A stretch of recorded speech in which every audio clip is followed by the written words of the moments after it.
चलिए बाबू, आज हम लोग पढ़ेंगे बायोलॉजी में चौथा चैप्टर। क्या चैप्टर छोड़े?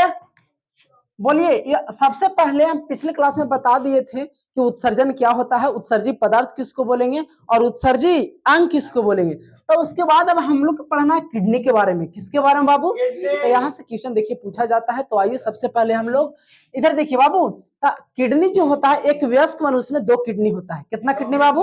और इसी को बोलते हैं एक जोड़ा। कितना जोड़ा? एक जोड़ा। तो आइए सबसे पहले एक यह जो किडनी होता है उदर गुहा के पृष्ठीय भाग की ओर दोनों तरफ पाया जाता है। ठीक। उसके बाद अगर पूछे कि बताइए किडनी का आकार कैसा होता है, तो बोलना है सिम के बीच के आकार का। कैसा? ये 10 में बहुत पूछ चुका है, बात समझ रहे हैं ना बाबू? तो याद रखिएगा किडनी का आकार बोलेंगे सिम के बीच के आकार का।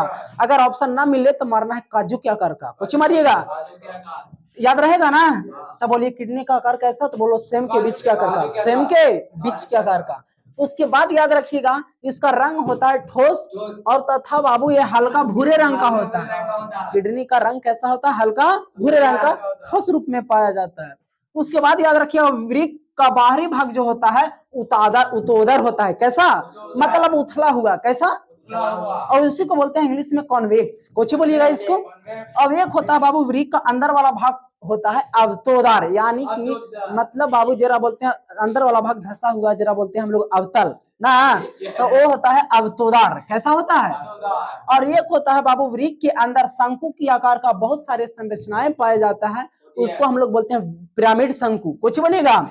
और यही पिरामिड शंकु कम से कम 15 से 16 होता है। 15 से 16 याद रखिएगा एक किडनी में। कितना किडनी में? एक किडनी में।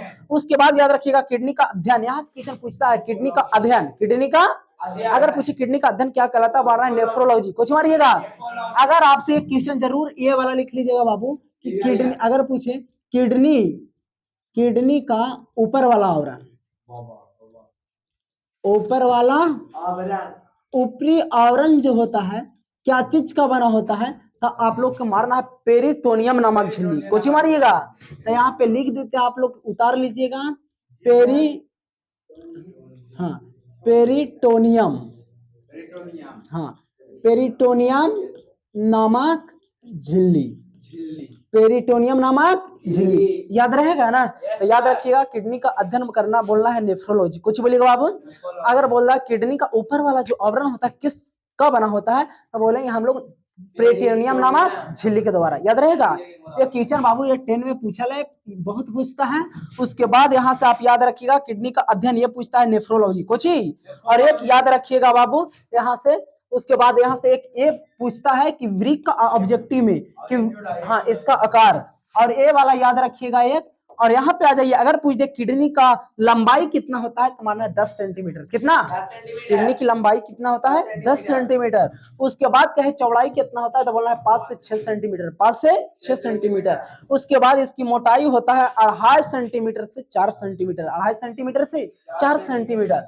उसके बाद आगे याद रखेंगे बाबू कि वृक्क का आंतरिक संरचना, अंदर वाली जो संरचना होता है उसमें बाबू वृक्क का जो बाहरी भाग होता है उसको कॉर्टेक्स कहा जाता है। कुछ बोलेंगे। तो याद रखिएगा वृक्क का बाहरी भाग कॉर्टेक्स कहलाता है। कुछ बोलिएगा।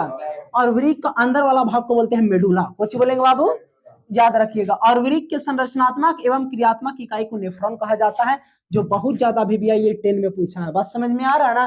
तो याद रखिएगा वृक्क के सबसे संरचनात्मक एवं क्रियात्मक इकाई को कुछ बोलेंगे नेफ्रॉन। कुछ बोलिएगा। और कम से कम एक किडनी में पूछा जाएगा कितना नेफ्रॉन पाए जाते हैं?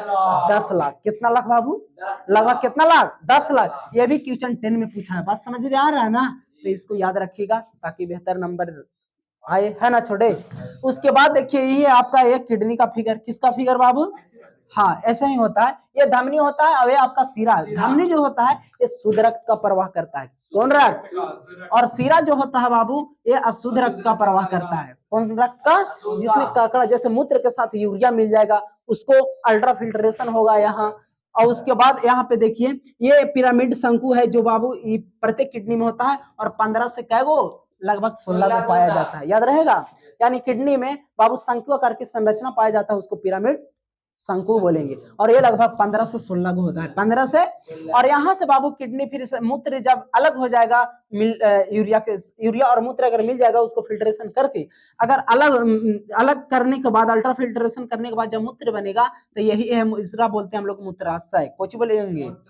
हाँ, एक प्रकार का यहाँ इसको हम लोग बोलते हैं ऐसे, ई वाला हो गया मूत्रवाहिनी, कुछ बोलिएगा, इसको मूत्रवाहिनी बोलिएगा। और ये आपका हो गया मूत्र मार्ग, और ये होगा मूत्र, यानी जिसमें मूत्र जमा होता है उसको बोलते हैं मूत्राशय। कुछ बोलिएगा?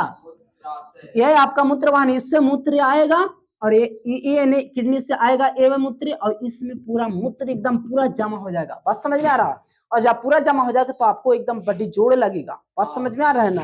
अगर ना करिएगा तो हो जाएगा पेट भीग जाएगा। बस समझ में आ रहा है? तो यही फिर बाबू पूछेगा मूत्रवाहिनी, यानी मूत्र जिस रास्ता से होकर जाता है उसको मूत्रवाहिनी बोलेंगे। कुछ बोलेंगे? और मूत्राशय किसको बोलेंगे? तो मूत्र जहाँ पे जमा हो जाता है और मूत्राशय बोलेंगे। कुछ बोलिएगा? और मूत्र जिस रास्ता के द्वारा, जिस मार्ग के द्वारा मूत्र निकल जाता है उसको बोलेंगे हम लोग मूत्र मार्ग। कुछ बोलिएगा? और याद रखिएगा कि मूत्र का पीएच मान होता है फिक्स, जो आंसर है 6 हो जाएगा ना। चलिए ठीक है।